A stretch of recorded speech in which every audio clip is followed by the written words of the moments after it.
안녕하세요. 불만찬 기자들입니다. 자, 오랜만에 썰 한번 풀도록 하겠습니다. 대한민국을 대표하는 스트라이커와 수비수, 공교롭게도 모두 전북 출신입니다.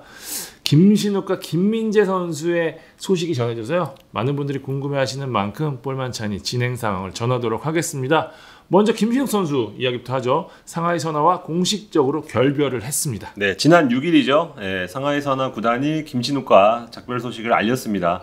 이미 그 전에 기사를 통해서 김신욱이 상하이를 떠난다는 얘기가 나와서 충격은 좀 덜했는데 구단 발표를 통해서 좀 공식화된 셈이라고 보면 될 것 같고요. 네. 김신욱이 안정적인 선수단 운영을 위해서 공격수 교체를 원하는 팀의 요구에 응해 팀을 떠나게 됐다. 계약 해지 이후에도 상하이 구단으로부터 보상을 받기로 하고 원만히 갈라섰다. 요약하면은 이런 흐름으로 갑작스레 떠나게 된 건데요.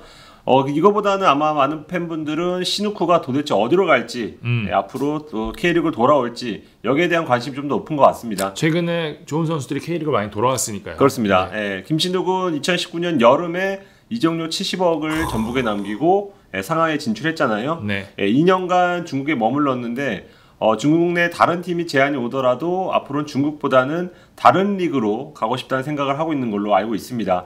그러니까 이렇게 얘기하면은 역시 중국은 싫다 이런 반응이 나올 수 있는데 이런 개념보다는 경력의 이제 마지막 방점을 찍을 날이 좀 다가오고 있어서 그렇죠. 최적의 리그를 찾겠다는 의지로 봐야 할 것 같고요. 제가 일전에 기사로도 소개한 대로 국내에서 김신욱에 대한 니즈가 있는 걸로 확인이 됩니다. 한국 나이 34살로 많은 나이긴 하지만 한때 K리그를 씹어먹었던 선수고 현역 국대 선수고 맞아요. 가장 최근에도 텐진 상대로 득점할 정도로 최근 폼도 나쁘지 않고 그렇기 때문에 니즈가 있고요. 근데 관건은 아무래도 높은 연봉입니다. 김신욱이 연봉을 깎고 또 깎아도 최소 2자릿수를 받아야 한다는 평가가 나오고 있거든요. 그렇죠. 이걸 감당한 구단이 있겠느냐?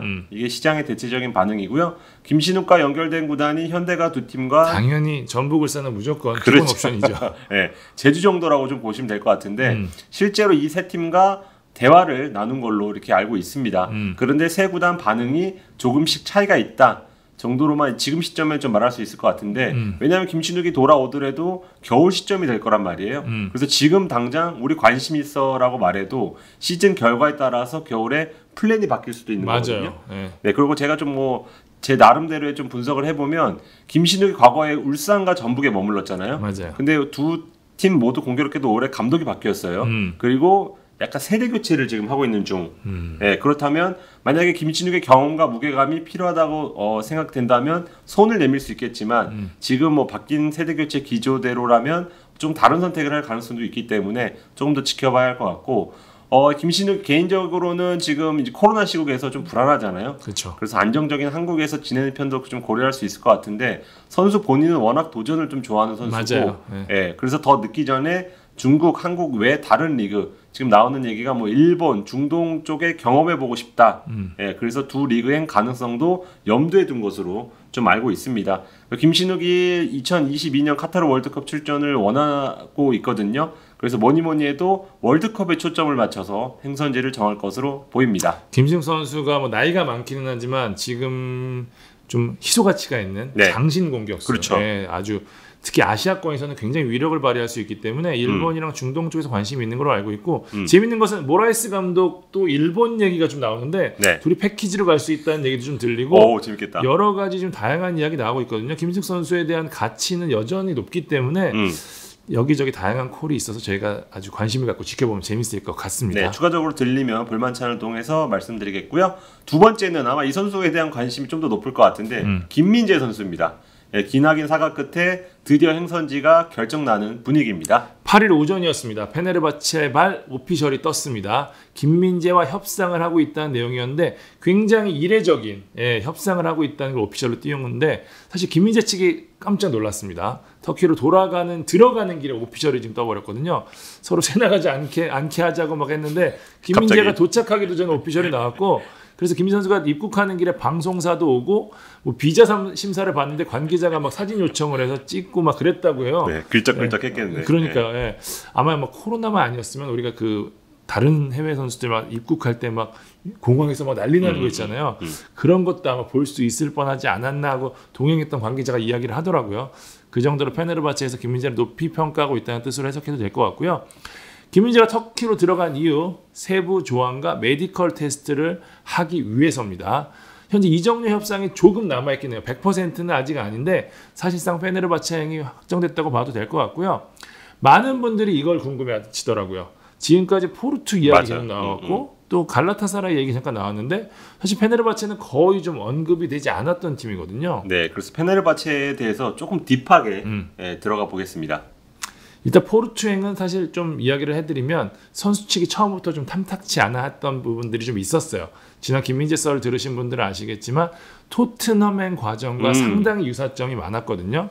구단이 대리인을 따로 지정하면서 김민재 에이전트를 배제했고 그러면서 중간에 한국 에이전트를 넣으면서 김민재 선수가 이 과정에서 좀 혼돈스러웠던 상황들이 많거든요. 저희가 김민재 썰을 좀 간헐적으로 말씀드렸던 이유가 중간에 확인할 곳이 없으면 이야기를 아예 하지 않았었는데 포르투갈에는 한국인 에이전트가 있어서 좀 저희가 크로스체크할 수 있는 현재 터키에 함께 가 있는 김민재 측 에이전트와 함께 크로스체크를 할 수 있는 좀 여력이 있었는데 포르투갈 베이징이 원하는 이적료를 맞춰줬고 저희가 금액까지 얘기를 했었죠. 600만이라고.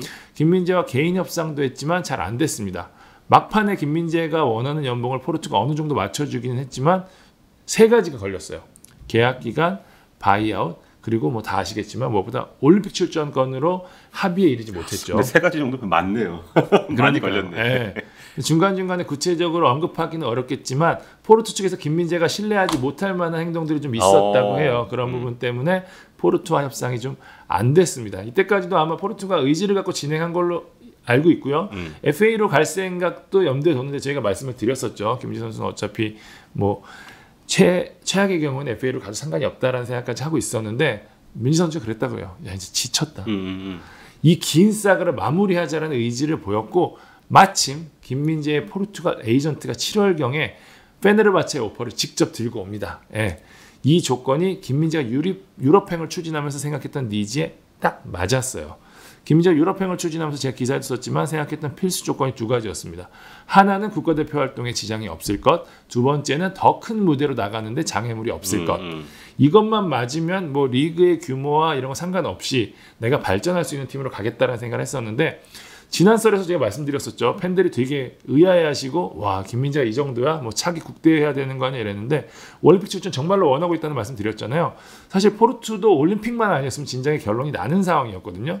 주변 사람이 왜 이렇게 올림픽 출전을 원하는지 모르겠다고 할 정도로 강한 의지를 보였는데 김민재가 그만큼 태극마크에 대한 강한 의지, 애정을 보이고 있는 거거든요. 이번 건도 일단 이 부분이 큰 영향을 미쳤습니다.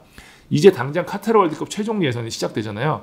벤투 감독도 뭐 대한축구협회나 김민재한테 네가 너무 못 뛰지 않았냐 좀 우려가 된다는 이야기를 했다고 해요. 김민재 선수가 실제 올 시즌 단 2경기만 소화했고 지난 시즌에도 좀 여러 가지 문제가 걸리면서 본인이 만족스러울 만한 베스트 경기를 하지 못했다라고 안타까워했었거든요. 만약 FA가 될 때까지 기다릴 경우 그러면 1월 이적 시장에 들어가야 되는 건데 그럼 최소한 지금 4개월 이상은 쉬어야 되잖아요. 그렇다면 경기력에 대한 담보를 할 수 없다. 그럼 대표팀 경기력에도 영향을 미칠 수밖에 없다고 판단을 한 거죠. 여기서 이제 전북 현대 리턴 이야기 나오는데, 예, 저희도 썰에서 한번 말씀을 드렸었는데 네. 협회 차원에서 아이디어를 전북에 전달한 겁니다. 실제 전북도 김민재에 오퍼를 했고 저희가 이거 뭐 기사도 쓰고 했었는데 50억 원에 가까운 돈으로 완전 이적을 시도했었지만 잘 안 됐었습니다. 당시 김민재와 구두 합의를 했다고 하는데 김민재 측에서는 뭐 전북 복귀가 반갑긴 했지만 예스라고 하진 않았다고 해요. 그러니까 왜냐면 유럽행을 지금 염두에 두고 있었으니까 당시 협회가 이런 아이디어를 한 게 올림픽도 있었지만 A 대표팀도 있었다라는 부분 좀 다시 한번 좀 전해드리고 싶고요. 다시 페네르바체로 돌아오면 이런 김민재의 생각을 반영해 주기로 했습니다. 최종 예선 차출도 전폭적으로 지원을 해주기로 했고 무엇보다 이제 컨디션을 향상시키려면 뭘 해야 돼요? 꾸준하게 경기에 나서야 되잖아요. 이 부분에 대해서 비토르 페레이라 감독이 김민재에게 담보 아닌 담보를 했다고 합니다. 페레이라 감독이 이제 상하이 상강을 이끌었잖아요. 그러면서 김민재 실력을 누구보다 잘 알고 있거든요. 너를 중심으로 수비 라인을 꾸리겠다. 특히 지금 페네르바체가 3백을 쓰는데 뭐 지금 뭐 예상에서는 뭐 오른쪽이나 왼쪽 측면을 하지만 이 페레이라 감독은 가운데. 리딩 역할을 맡기겠다고 아예 못을 박았다고 합니다. 김민재도 사실 리딩을 하는데 크게 익숙치가 않아서 이런 부분이 향후 더 좋은 수비수로 가는데 도움이 될 것 같다라는 생각 때문에 굉장히 만족해했다고 하고요. 그러고 나서 이제 첫 번째 조건이었죠. 국대 활동에 지장이 없는 조건을 만들었고 이제 중요한 게 뭡니까? 더 중요한 거죠. 두 번째 조건. 더 큰 무대로 나가는데 장애물이 없어야 한다는 조건을 살펴봐야 되는데 김민재가 이제 빅리그 진출에 욕심이 없고 꾸준히 나설 수 있는, 성장할 수 있는 팀으로 가는 게 첫 번째 목표라고 했잖아요. 페네르바체가 일단 이 부분에 부합하는 팀이고 올 시즌에도 유로파 리그에 나가고 터키 리그에서도 상당한 강호잖아요. 작년에 3위를 했었죠. 그렇죠. 터키에서 좋은 모습을 보이고 빅리그에 나간 선수들도 제법 되잖아요. 그러니까 페네르바체 입장에서는 이랬대요. 야, 우리가 너를 데리고 가면서 너를 오래 데리고 있고 싶지만 언제든 제안이 오면 좋은 제안이 오면 떠나도 된다. 네. 너가 빅리그에서 뛸 실력이 된다는 걸 우리가 누구보다 잘 알고 있다. 이렇게 이야기를 해줬던 거예요. 그러면서 바이아웃을 계약에 넣기로 했는데 아직 금액이 확정된 거 아닙니다. 그러니까 지금 세부 조항을 저희가 하고 있다고 말씀드렸잖아요. 이런 부분들인데 페네르바체가 원했던 최고액, 우리는 최소한 이 정도가 상한선이라고 했던 것도 김민재 측에서는 나쁘지 않은 대로 받아들일 수준이라고 하니까 굉장히 좋은 조건인 것 같아요. 예. 포르투와 비교를 하면 포르투는 바이아웃 금액도 좀 컸던 데다가 조건이 또 있었던 게 겨울 이적 안 된다. 여기는 거상이니까 약간 좀 그런 분위기가 여름에만 가야 된다. 이런 조건, 구체적인 조건을 넣기를 원했대요. 그러니까 김민재 입장에서는 최상의 조건을 넣으면서 터키에서 유럽에 대한 적응도도 높이고 빅리그도 진출할 수 있는 교두보까지 마련한 최상의 상황이고요. 뭐 개인 조건도 괜찮습니다. 사실 시장이 얼어붙어 있기 때문에 현실적인 선택을 해야 했는데 이정료는 뭐 구단 합의니까. 근데 뭐 지금 여러 커뮤니티나 이런 데서는 이정료가 200만이라는 얘기 나오는데 터키 언론에서도 200만이라는 단어가 한 번 나왔었어요. 정확히 제가 들었기 때문에 그거보다는 많습니다. 네. 연봉도 포르투의 제한보다는 훨씬 높고요. 네. 당연히 왜냐하면 이정료가 상대적으로 포르투와 비교하면 저렴하니까 연봉면에서 페네르바체가 더 투자할 수 있는 상황이 될 것 같고요. 무엇보다 정말로 김민재를 원한다는 인상을 여러 차례 줬다고 해요. 감독도 뭐 도착한 당일에 영상 통화를 하면서 환영해줬고 페네르바체 높으신 양반들이 좀 나왔다고 하잖아요. 일찍 환영해줬고요. 그러니까 계속된 설설설 때문에 김민재 선수가 많이 지쳤던 게 사실이거든요. 마음이 열만한 의지를 보였고 여러 가지 조건면에서 현재 택할 수 있는 가장 좋은 행선지라는 결론을 내린 걸로 보입니다. 일단 최종 협상은 오늘이나 내일쯤이 고비가 될 거라고 하는데 오늘 제가 월요일에 녹화하고 있거든요. 네. 계속 이야기하는 대로 페네르바체가 강력히 원하고 있기 때문에 잘 마무리될 전망으로 보입니다. 김민재 선수 마음고생 굉장히 많았거든요. 이제 저희도 하면서 계속 결론이 났으면 좋겠다라는 말씀을 굉장히 많이 드렸는데 터키에서 잘 적응하고 유럽에서 훨훨 날고 원하는 빅리그 진출까지 이어지는 그런 플랜이 이어졌으면 좋겠습니다. 또 개인적으로는 이제 유로파리그 이제 플레이오프를 거쳐야 되긴 하지만 조별리그 올라간다면 그래도 유로파리그 뛰는 선수가 이제 한국인 선수가 나왔다는 건도 좀 포인트 잡을 수 있을 것 같고 지금 96년, 97년생 유로파 많이 나가 있잖아요. 맞아요. 그러니까 황희찬, 황인범에 이어서 김민재까지 유럽에서 도전하는 점도 좀 박수를 보내고 싶습니다. 자, 김신욱, 김민재 이적설 저희가 정리해 봤습니다. 네, 지금까지 볼만찬 기자들이었습니다. 감사합니다.